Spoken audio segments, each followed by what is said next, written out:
여러분 안녕하십니까? 목포 MBC 뉴스데스크입니다. 전남의 한 섬적 우체국장에 우체국 금고에 있던 공금 1억 2천여만 원을 횡령해 경찰 수사를 받고 있습니다. 이 우체국장은 빼돌린 돈을 생활비와 도박 빚을 갚는 데 사용하는 것으로 알려졌습니다. 서희령 기자입니다.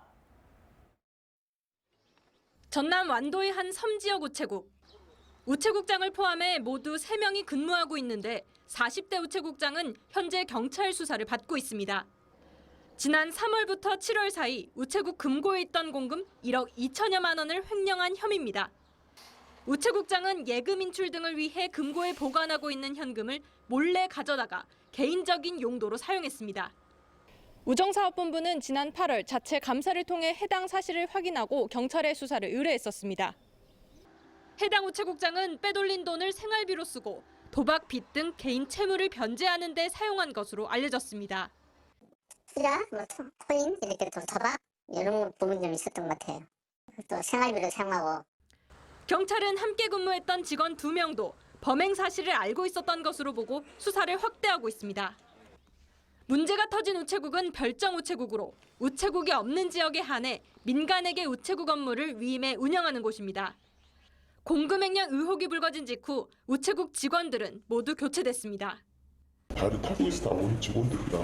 자세한 사실을 자꾸 9월달에 해당 우체국장은 횡령 사실이 불거진 직후 7천만 원을 변제한 것으로 전해졌습니다.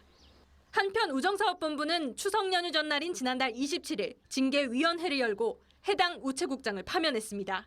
MBC 뉴스 서희령입니다. 전남의 농촌 지역 외국인 계절 근로자 무단 이탈 사례가 지난해 80명에 육박하는 것으로 나타났습니다.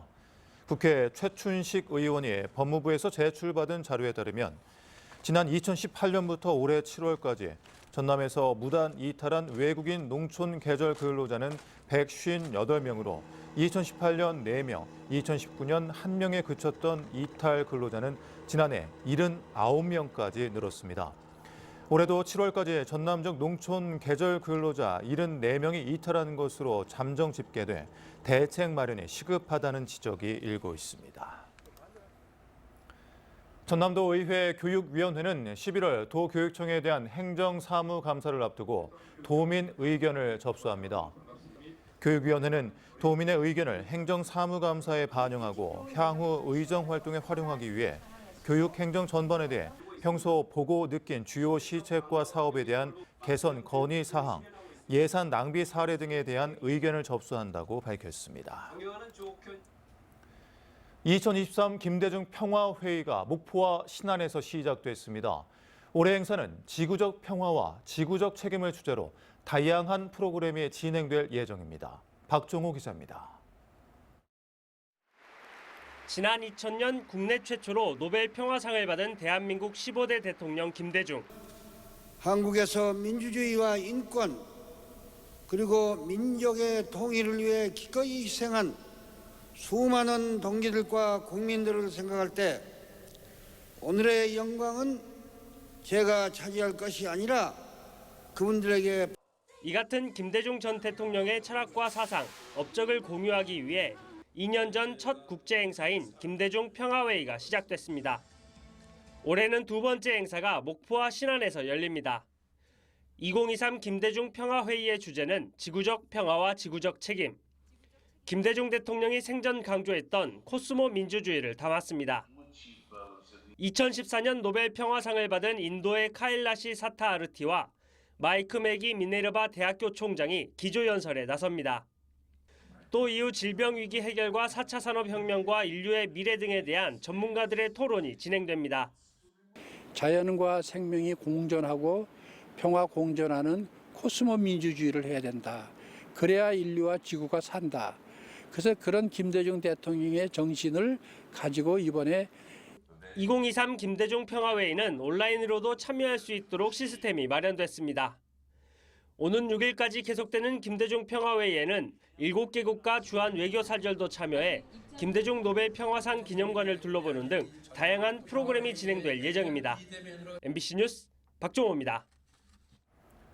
전라남도가 전남 신용보증재단의 이사장 후보자를 재공모하면서 배경에 궁금증이 일고 있습니다.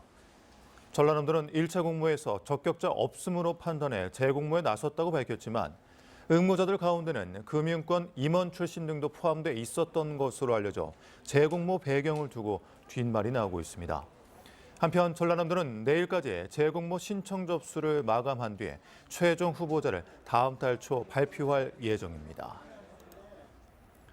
자치분권 실현과 지역 균형 발전 정책 추진에 중추적 역할을 할 전라남도 지방시대위원회가 공식 출범했습니다. 위원회는 지역 경제와 과학기술, 관광, 교육 등 다양한 분야에서 실무 역량을 갖춘 전문가로 구성됐으며 2년 임기 동안 중앙과의 연계 협력을 통해 전남도의 자치 분권과 지역 균형 발전에 관한 계획과 주요 사업 등을 심의 의결하게 됩니다. 전라남도 교육청은 2024년도 생활임금을 지난해보다 7.1% 인상한 시급 11,010원으로 결정했습니다. 전남교육청 생활임금은 내년도 정부 최저임금인 시급 9,860원보다 11.7% 많은 것으로 도교육청 소속 노동자 980명에게 적용됩니다. 생활임금은 최저임금과는 달리 노동자가 실질적인 생활을 할 수 있도록 책정한 임금으로 전남교육청은 2020년 5월 생활임금 조례를 제정해 적용하고 있습니다.